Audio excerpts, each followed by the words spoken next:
Sering lah, dulu aja mama saya sering bilang begini, Islam tuh agamanya orang miskin katanya. Pernah dengar? Enggak sih, cuman mama saya juga kayak gitu. Mama saya suka bilang kayak, nanti kalau kamu kayak kalau di Islam bisa dipoligami loh. Bisa apa? Bisa dipoligami loh.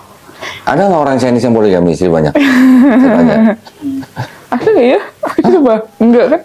Kata siapa? Emang ya? Dulu waktu di gereja di Cilacap, saya ngeliat gereja tuh keluarga baik-baik semua gereja ya. Begitu pindah ke Jakarta, saya pindah ke gereja. Gereja apa waktu itu ya? GPPS kalau nggak salah. Gereja Pantai Kosta Pusat Surabaya. Gak lama pendetanya meninggal. Kan acara kebaktian kan di gereja kan. Datang ibu-ibu bawa anak, nggak tahu istri keduanya. Bisa begitu. Lah, oh padahal. Kalau di daerah mungkin nggak terlalu kelihatan, tapi kalau di kota besar ada aja. Ya jadi kalau poligami itu sebenarnya bukan ajaran Islam. Bukan ajaran Islam kan? Atau ajaran Islam? Bukan sih. Bukan. Taunya dari mana? Setahu saya sih dulu tuh ada yang cerita kalau poligami itu sebenarnya buat orang dulu kan nikahnya kan lebih dari 4 kali, itu buat ngurangin orang yang nikahnya jangan banyak-banyak gitu, maksimal 4, nggak yang 1 itu 4. Sebelum Islam turun itu udah ada belum poligami? Sudah ada, sudah banyak. Bahkan di Bible Daud 300, Salomo 1000, ya kan? Iya. Abraham 3, Iya, betul. Yakub 4. Jadi dari zaman dulu orang memang sudah poligami. Islam turun dibatasin maksimal 4 gitu. Kalau nggak dibatasin nanti satu cowok bisa 100 istri kan gitu. Nah tapi tujuannya poligami di Islam itu sebenarnya apa sebenarnya tujuannya? Itu merendahkan wanita atau meninggikan wanita kalau poligami di Islam? Menurut kamu? Meninggikan. Meninggikan dari mana? Kan dari yang tadinya bisa lebih dari 4 dibatasi. Oke, ini sekarang 4 nih. Nah yang 4 ini Sinta bilang ditinggikan dari mana?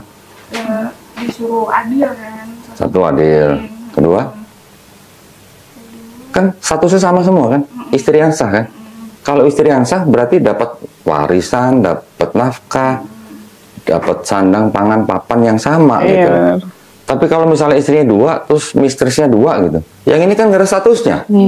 Nah itu. Jadi kalau dengan poligami itu justru malah setiap wanita yang menjadi istrinya itu mempunyai hak dan kewajiban yang sama. Kalau di Barat istrinya 1, bener, tapi mistresnya bisa banyak gitu di mana-mana gitu. Nah kalau mistres ini kan nggak ada statusnya, punya anak juga nggak diakuin. Justru di Islam begitu. Tapi apakah di Islam poligami itu wajib? Enggak. Justru berat syaratnya. Justru syaratnya berat. Kalau nggak bisa adil, nikahnya 1 saja. Sekarang ibu nih, seorang ibu punya anak 4. Bisa nggak ibu itu adil ke semua anaknya? Coba. Secara hati. Pasti ada yang berbeda. Pasti. Berarti mamanya dia nggak sayang sama dia nih, karena dia bisa ngomong gitu nih. Iya. Namanya Udah.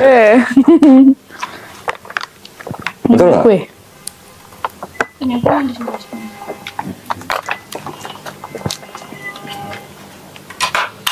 Nah kalau seorang ibu aja nggak bisa adil, benar-benar adil sama anak darah dagingnya sendiri, nah bagaimana suami sama istri yang bukan darah daging? Jadi syaratnya kalau nggak bisa adil, nikahlah 1 saja. Nah cuman di Islam yang berani kasih perintah nikahlah 1 saja. Di Bible ada nggak? Nggak ada. Di Bible cuman ada perintah nggak boleh poligami hanya untuk raja di Perjanjian Lama, untuk gembala sidang dan diaken di Perjanjian Baru. Udah, cuman itu aja perintah, nggak boleh istri lebih dari 1. Tapi untuk jemaat ada nggak larangannya? Nggak ada. Jadi sebenarnya untuk jemaat itu nggak ada larangan untuk poligami. Pernah dengar Martin Luther? Pernah. Pendiri Kristen. Pendiri Protestan. Dia malah bilang larangan poligami itu tidak alkitabiah. Karena di Alkitab memang nggak diperintahkan. Di Alkitab diperintahkan hanya untuk raja, gembala sidang, dan diaken. Untuk jemaat enggak. Paulus saja nggak menentang poligami. Nah itu yang banyak orang miskonsepsi dengan Islam. Gitu. Kita mau tanya? Kata mau lihat Bible, mau lihat yang mana? mau lihat yang itu sih ayat-ayat Ayat palsu. yang apa ya? Ada mana? Banyak banget ya. Itu semua revisian ada kok. Ada. Jadi saya memang sengaja ngumpulin dari yang paling lama, paling kuno. Yang bahasa aslinya juga ada. Bahasa aslinya juga ada. Mau yang Ibrani juga ada, mau yang Yunani juga ada, mau yang Arab juga ada. Oh. Ini ada yang Arab.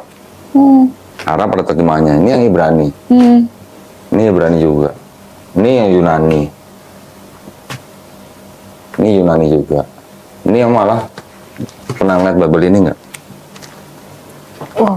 Ini Bible diterjemahin tahun 1896. Papanya aja belum lahir kalian aneh. Belum lah, 96. Ini dicetak tahun 1916. 1916. Oh. Wasiat yang baru. Ini perjanjian baru, ini perjanjian lama. Oh iya. Siapa tuh nama? Isa Al-Masih. Kok bukan Yesus? Iya. Ini beli ini, saya tender, ikut tender. Lawan tender saya Lembaga Alkitab Indonesia. Oh. Saya dikasih tahu sama yang jual gitu. LAI.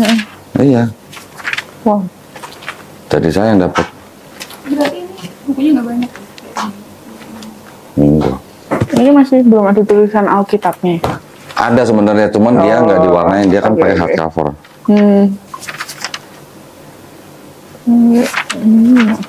Ini. Kalau kayak Buku. gini boleh difoto kok. Boleh, Mau difoto ya? boleh. Nah itu masih ada yang jual tuh, satu lagi di Tokopedia.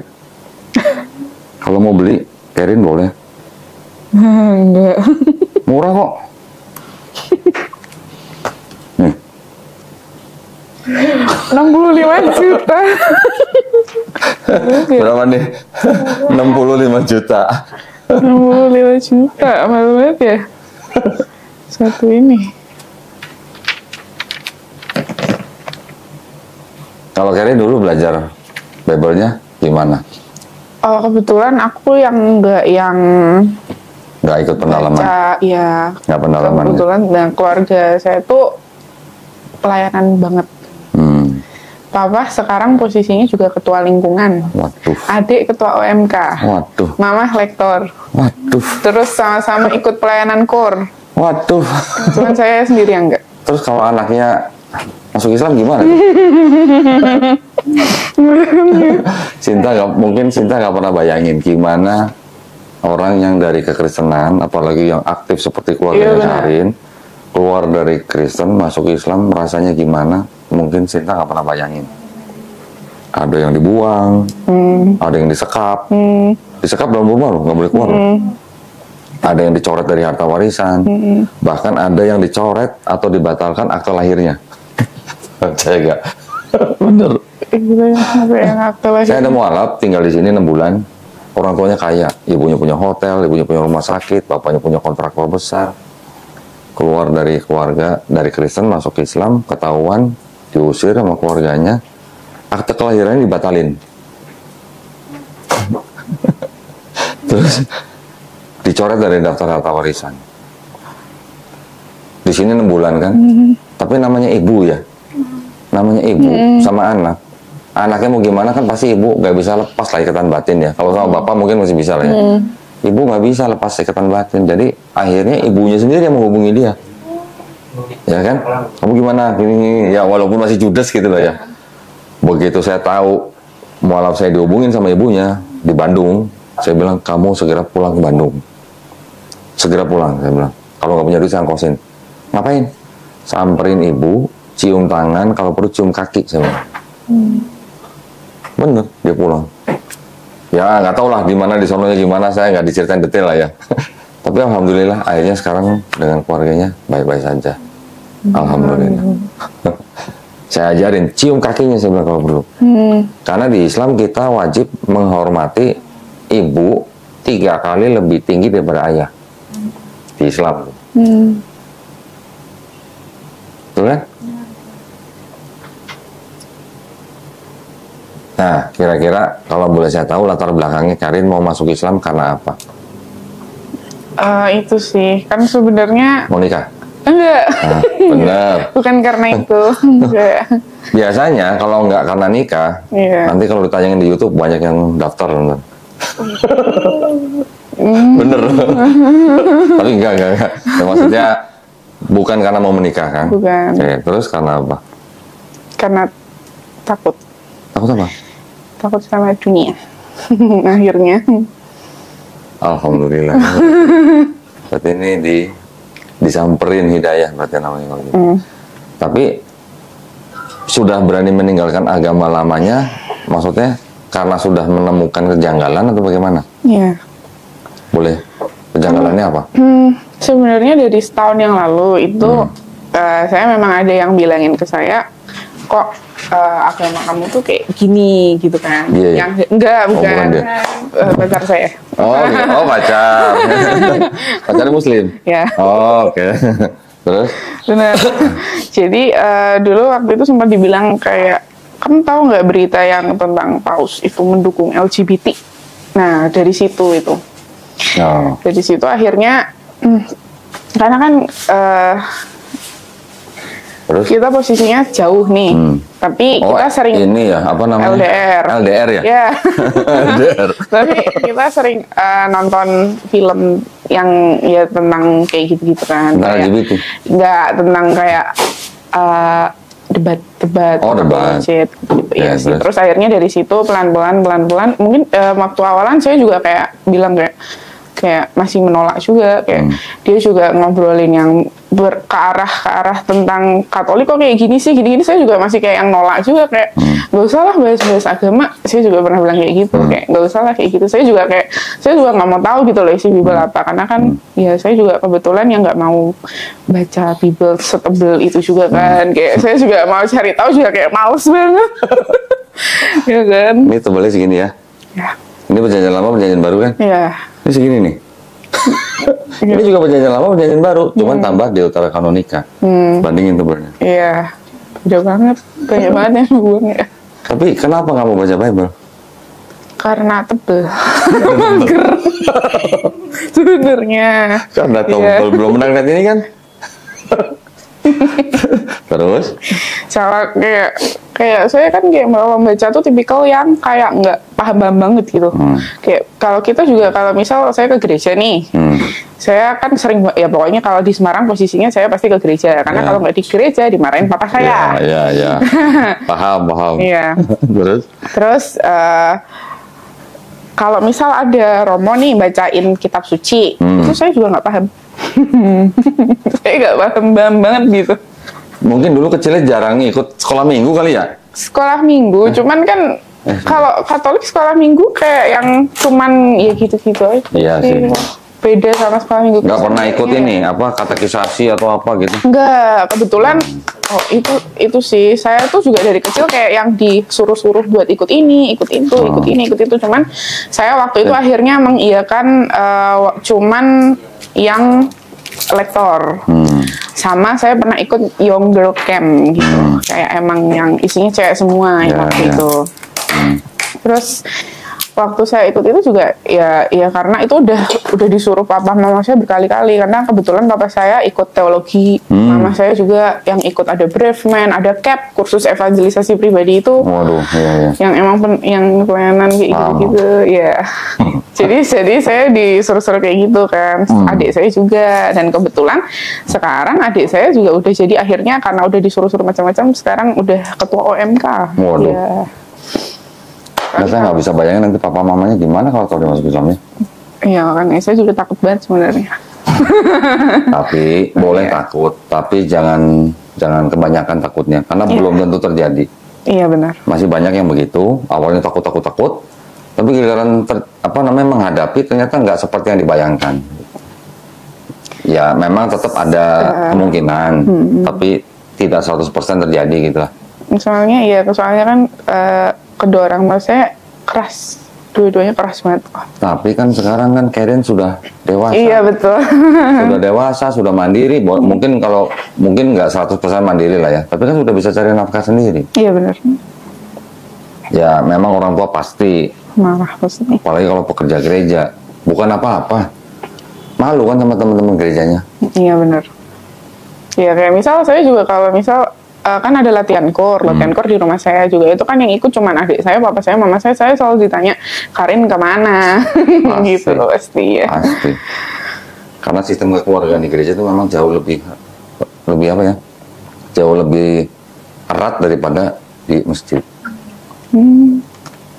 Di masjid, pengurus masjid belum tentu tahu jamaahnya siapa aja. Tanya. Belum tentu tahu. Tapi kalau gereja, apalagi kalau yang sudah persekutuan, itu kan didata satu-satu. Nama siapa, rumah di mana, keluarga jumlah berapa, gaji berapa. Pasti ditanya begitu. Bahkan jemaatnya nanti dikasih form kosong, tolong kasih ke tetangga-tetangganya. Gitu. Tetangganya bukan Kristen aja di data, sampai ditanya gajinya berapa. Untuk apa? Prospek. Gitu.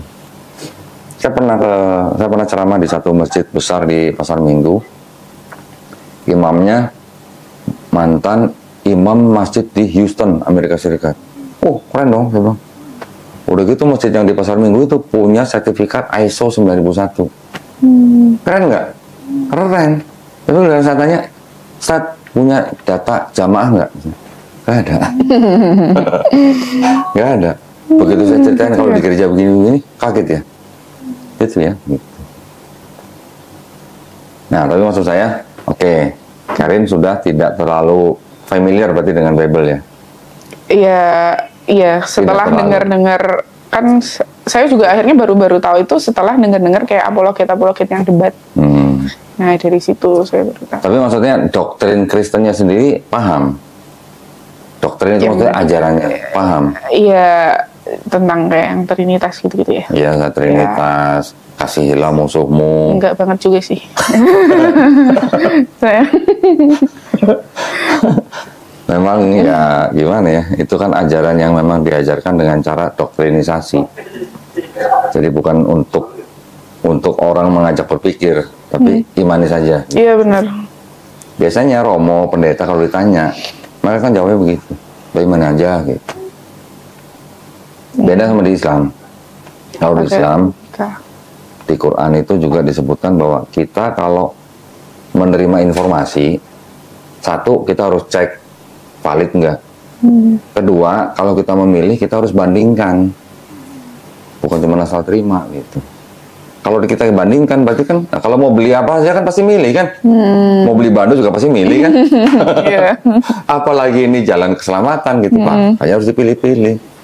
Jadi di dalam Islam itu nggak boleh asal menerima, tapi harus menggunakan akal.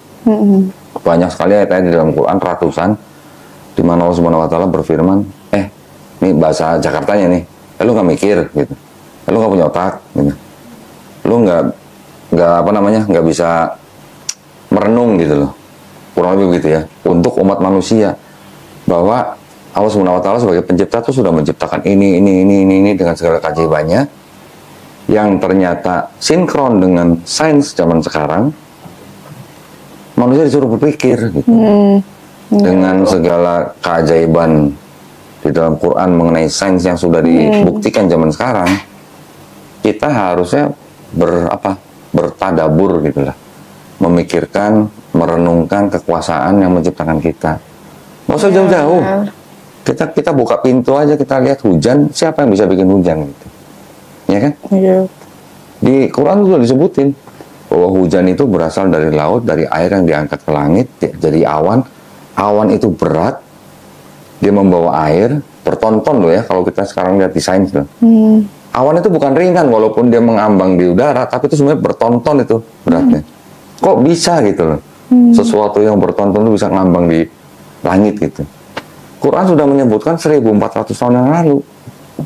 Kita sebagai manusia zaman sekarang yang hidup di zaman ilmu pengetahuan, kan harusnya kita, oh iya ya, ini berarti kan ciptaan Allah nih. Berarti Allah tuh ada, Allah tuh kuasa gitu. Bisa jatuh hujan, bisa ada pelangi, itu semuanya udah disebutin di Quran. Kalau di Bible, gimana? Langit punya tiang.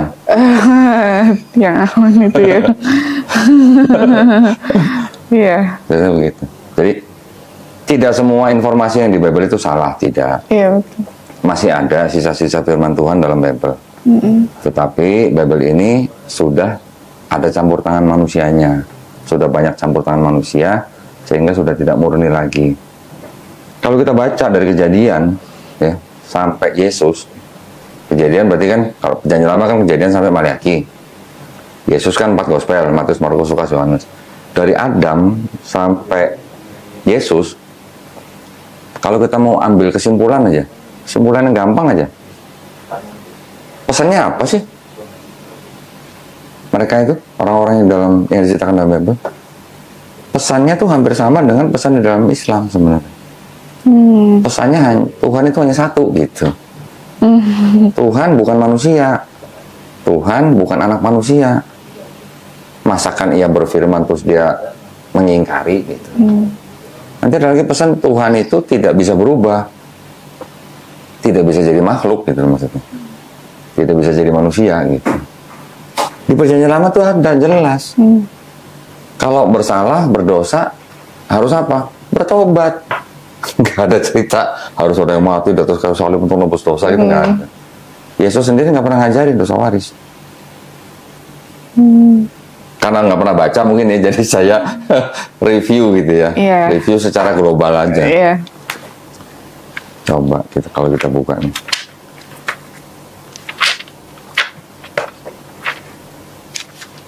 Ini sebenarnya pesan-pesannya juga masih ada banyak yang benar gitu. Ini kitab suci Katolik loh. Iya. Ini ya, ini Katolik nih bukan. Tapi sama aja, bedanya cuman ini 73 kitab, kalau yang Protestan 66 kitab. Oh. Nah, 23 pasal ayat 19. Sorry.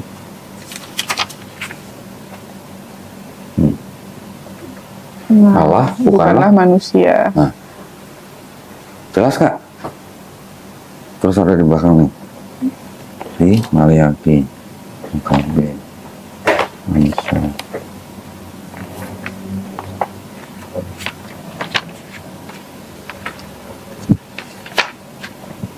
Maliaki di mana, ingat nggak? Nggak ingat. Terakhir. Terakhir di Perjanjian Lama ya? Iya. Wah, masih bagus, masih tahu dong, masih hafal dong. Enggak. Kebetulan. Ini karena nggak ada itunya sih, jadi mesti cari-cari sebentar. Betul banget ya.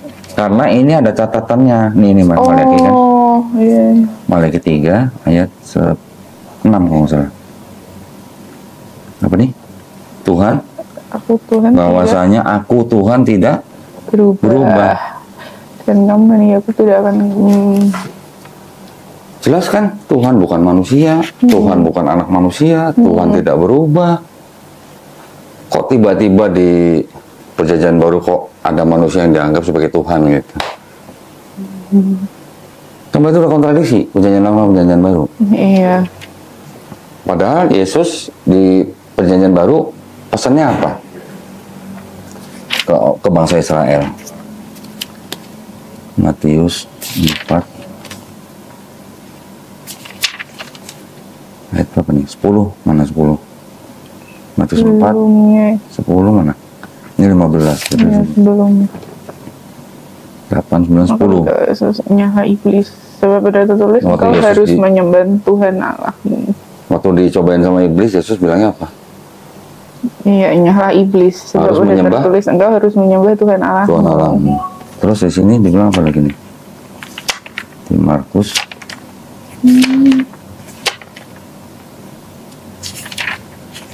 Markus 12 ayat 29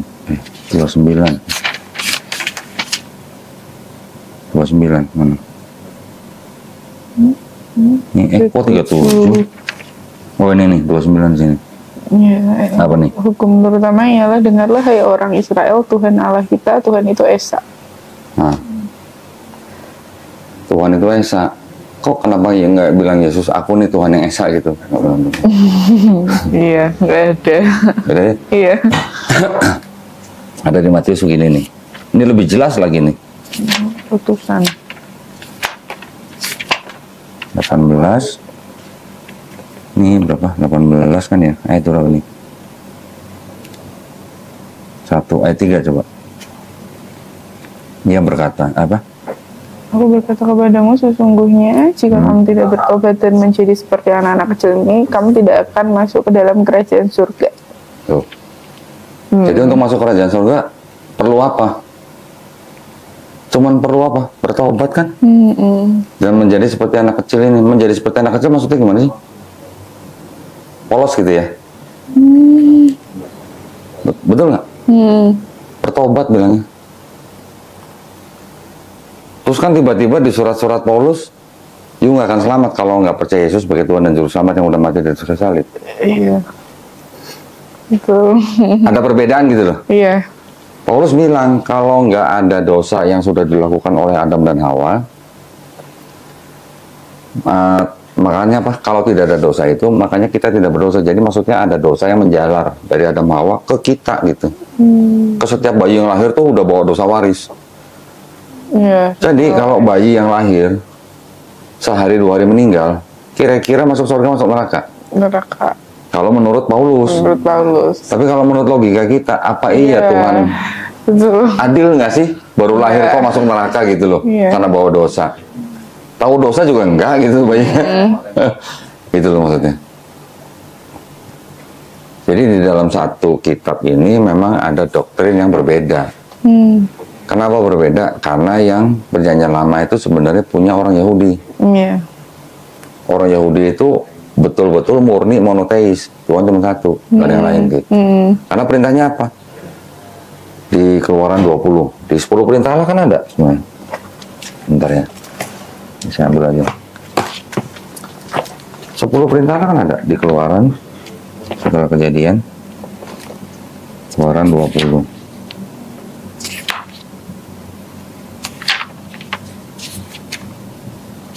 20 ayat 17 kalau nggak salah. Coba.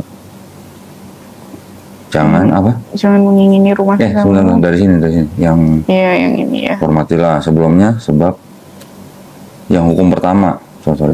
Yang kayak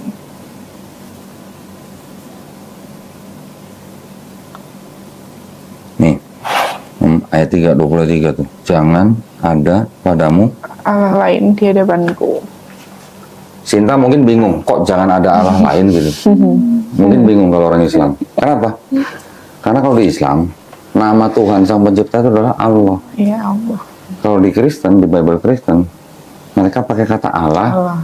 Tapi ada yang A-nya kecil, ada yang A-nya besar, ada yang huruf besar semua, ada yang huruf kecil semua gitu. Iya. Beda-beda. Jadi kalau yang Allah cuman apa namanya? Huruf A-nya aja yang besar, itu sama dengan Rob. Kalau di Islam. Kalau Allah yang hanya kecil, semuanya kecil, itu di Islam sama dengan ilah, sesembahan. Kalau kita kan jelas, kalau ditanya nama Tuhan Sinta siapa? Allah. Tuh. Nggak akan pusing gitu kalau orang Islam. Tapi kalau di sini ada yang tulisan Tuhan, Tuhan dengan huruf T besar, ada yang huruf besar semua, ada yang T kecil. Betul kan? Nanti jadi mereka punya istilah Tuhan Allah gitu. Kalau orang Kristen nih, karena kita tes aja nih, kita tes nih, bedanya Tuhan sama Allah itu apa? Iya. Kalau di Bible? Kalau di Bible pasti sama. Disamakan. Kalau disamakan, kenapa di 1 Korintus 8 ayat 6 dikatakan bahwa hanya ada satu Allah saja yang Esa, yaitu Bapa. Dan hanya ada satu Tuhan saja yang Esa, yaitu Yesus. Kenapa dibedain Yesus sama Bapa? Yang Bapak Allah, Yesus Tuhan gitu. Pasti bingung.